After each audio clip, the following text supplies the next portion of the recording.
पहला सवाल यह है कि आयुष्मान को लेकर दिक्कतें कहाँ आती है। आखिर लोगों को जो आयुष्मान कार्ड है उस पर इलाज क्यों नहीं मिल पाता है। देखिए सर, अभी जो आयुष्मान के मन में है कि लोगों में दिक्कतें आ रही है, गलत बात है। ये दिक्कतें नहीं आ रही है। हमारे प्रॉब्लम होता है कि सिस्टम का प्रॉब्लम होती है और सॉफ्टवेयर अपडेट कर दी है, जिसके वजह से OTP का प्रॉब्लम हो रही है। लोगों को लगता है कि मेडिटिना में हम आयुष्मान कार्ड है तो वहाँ चले जाएंगे।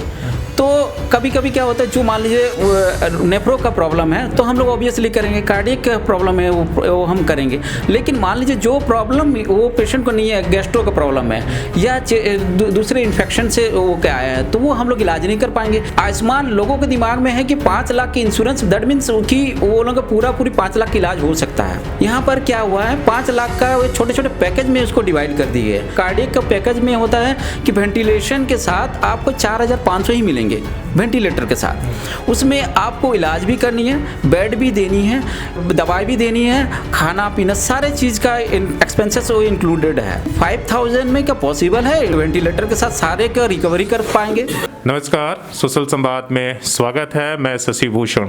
आज हम आए हैं मेडिटिना हॉस्पिटल और मुद्दा यह है कि आयुष्मान को लेकर आए दिन कुछ ना कुछ जो है खबरें आती रहती है। वो प्राइवेट हॉस्पिटलों पे आरोप लगता है कि जो आयुष्मान कार्ड होल्डर है उनका इलाज सही से नहीं होता है या उनका इलाज वो लोग नहीं करते हैं।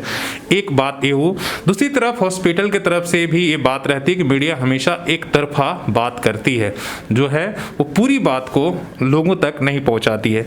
इसी क्रम में हमने आज मेडिटिना हॉस्पिटल से बात करेंगे। हमारे साथ राकेश जी हैं और यहाँ जो है वो फाइनेंस देखते हैं, तो उनसे हम समझेंगे कि आखिर दिक्कतें कहाँ आ रही है और भी समझेंगे कि क्या क्या हॉस्पिटल में जो है लोगों के लिए क्या सेवाएं दी जा रही है। पहला सवाल यह है कि आयुष्मान को लेकर दिक्कतें कहाँ आती है। आखिर लोगों को जो आयुष्मान कार्ड है उस पर इलाज क्यों नहीं मिल पाता है। देखिए सर, अभी जो आयुष्मान के मन में है कि लोगों में दिक्कतें आ रही है, गलत बात है। ये दिक्कतें नहीं आ रही है। हमारे प्रॉब्लम होता है कि सिस्टम का प्रॉब्लम होती है। अभी जो प्रॉब्लम जो हम लोग फेस कर रहे हैं उसमें एक सिस्टम जो सॉफ्टवेयर अपडेट कर दी है, जिसके वजह से OTP का प्रॉब्लम हो रही है।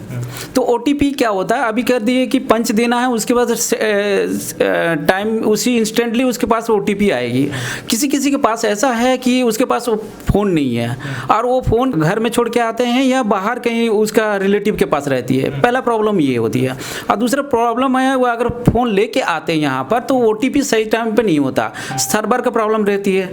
तो इस तरह का OTP जब तक नहीं होता है तब हम लोग सिस्टम में उसे इनिशिएट करते हैं। इनिशिएट होने के बाद 4 आवर्स रहती है।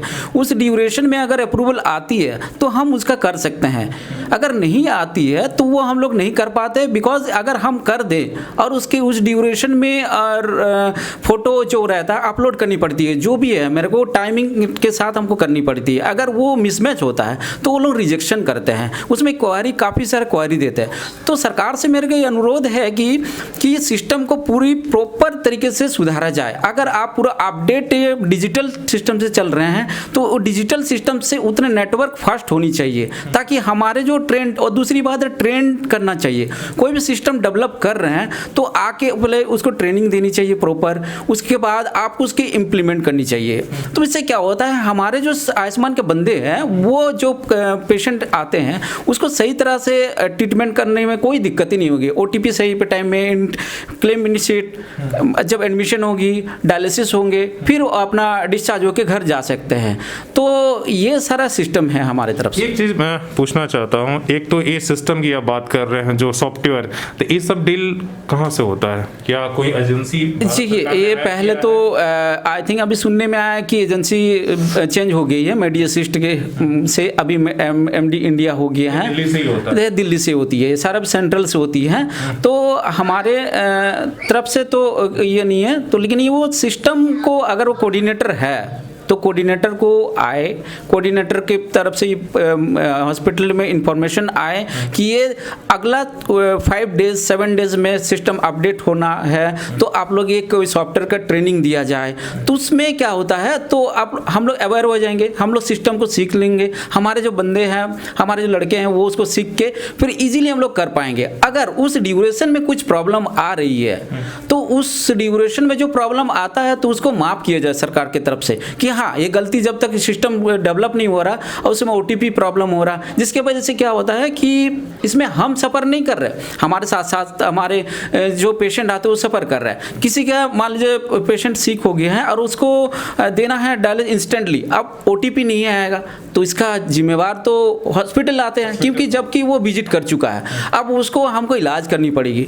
तो हम वो ये नहीं देखते हैं कि मेरे को वो मतलब OTP आया नहीं है, लेकिन मेरे के जो डॉक्टर है, हमारे डॉक्टर सुजीत कुमार, वो पहले उसको एडमिट करते हैं, इलाज की व्यवस्था करते हैं। जब हम लोग इनिशिएटिव इतना लेके कर रहे हैं तो इस सरकार को ये चेंजेस लाना चाहिए, मेरे तरफ से ये होनी चाहिए। जैसे कि इनका कहना है, आप भी इस बात को आम भाषा में समझ लीजिए कि जो डिजिटलाइजेशन किया है ना, उसकी वजह से बहुत सारी प्रॉब्लम आती है। जैसे कोई पेशेंट बहुत ही सीरियस हालात में आता है और सरकार ने ऐसा सिस्टम बनाया है कि ये उसके लिए जब उसका फॉर्म एप्लीकेशन फिलअप करते होंगे, जिस तरह से उसका OTP उसके मोबाइल में आएगा, फिर इस सिस्टम में डालेंगे, जब तक अपडेट नहीं होगा तब तक उसको एडमिट नहीं ले सकते हैं। ये सिस्टम का एक सवाल हो गया। मैं जैसे मान लीजिए आयुष्मान कार्ड धारक हूँ, मुझे इलाज कराना है, मैंने मेडिटेरियना में आ गया, तो क्या करना, उसका प्रोसेस क्या है? उससे पहले हमें किसी के पास जाकर रिकमेंडेशन करा के लाना हो या हॉस्पिटल में हम कार्ड लेकर आ गए? एक्चुअली रिकमेंडेशन की कोई ज़रूरत नहीं पड़ती है। अगर मान लीजिए आप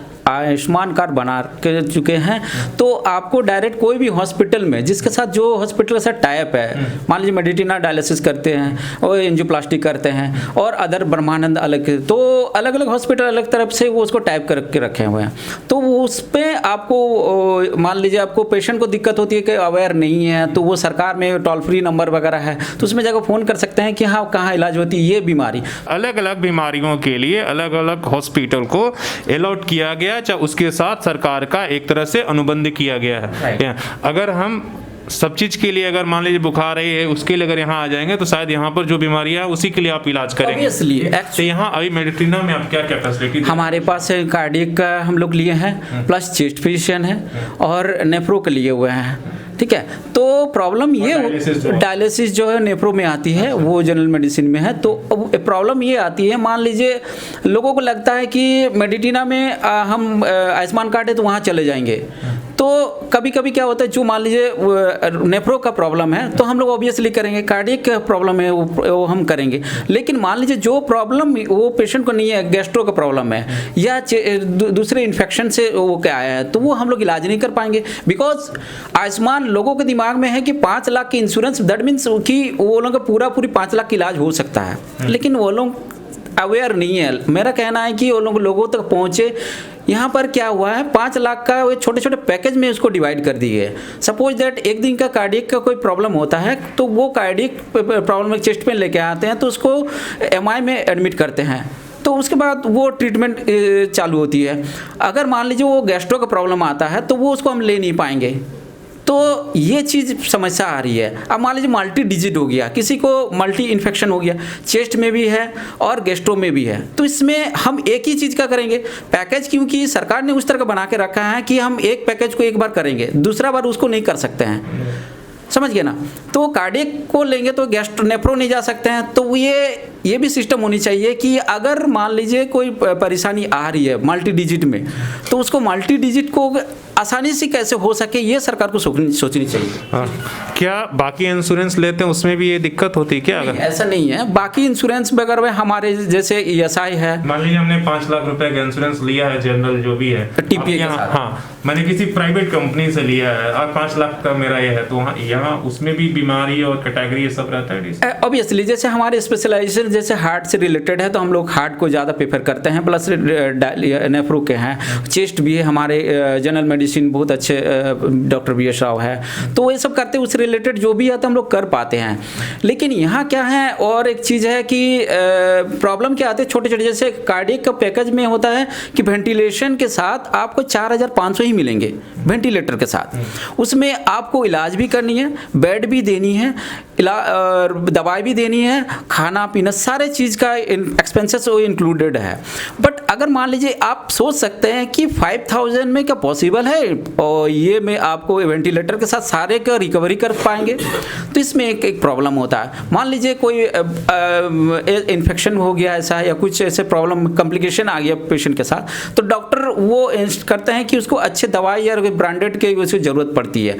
तो यहाँ थोड़ा सा प्रॉब्लम आते हैं हमारे तरफ से, लेकिन फिर भी हम लोग इसको कोशिश करते हैं कि बेटर सर्विस दे और बेटर हम लोग अब ये सोचते हैं कि पेशेंट ठीक हो जाए, बस हमारे सोच ये रहे। हर हॉस्पिटल यही कोशिश करता है। एक सवाल और, प्राइवेट हॉस्पिटलों पर हमेशा ये आरोप रहता है इलाज की लापरवाही, बिल ज़्यादा बना देना, तो ये जो आरोप है पैसे नहीं मिले इसलिए मौत हो गई। नहीं सर, देखिए एक्चुअली क्या है ना, ये लोगों का भ्रम है। कोई भी हॉस्पिटल प्राइवेट हो, छोटे शहर से लेके बड़े शहर तक होती है। ऑब्वियसली डॉक्टर जब भी ट्रीटमेंट करते हैं कोई पेशेंट को, तो वो ट्रीटमेंट करते साथ साथ अपने जो उसके पेशेंट अटेंडर को ऑब्वियसली अपडेट करते हैं। ऐसा नहीं है कि वो ट्रीटमेंट करता गया और अपडेशन नहीं दिया गया, ऑब्वियसली दिया जाता है। इसमें होता क्या है, मान लीजिए कुछ लोग ऐसे गरीब होते हैं कि हम बोलते हैं कि अब इसके खर्चा आएंगे 1.2, सपोज 1,20,000 की खर्चा आएगी, ठीक है। तो जैसे हमारे एग्जाम्पल ले लेते हैं कार्डियक में ऐसा नहीं है कि जब तक एंजियोग्राफी नहीं कर पाते सर, तो वो तो बोलना मुश्किल है कितने खर्चे आएंगे।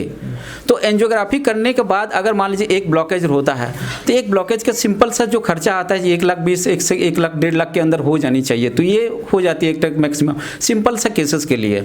अगर जो जटिल केसेस आती है, कॉम्प्लेक्स केसेस आती है, तो उसमें क्या होता है आपका खर्चे जैसे बैलून वायर अदर देन जो भी है वो खर्चे बढ़ जाए। जैसे जैसे कंज्यूमर की खर्चे बढ़ती है तो वो एक्सपेंसेस जाती है। दूसरी बात ये है कि एस्टिमेट हम लोग हमेशा प्रोवाइड करते हैं, एकदम प्रोवाइड करते हैं और टेंडर से सिग्नेचर भी लेते हैं।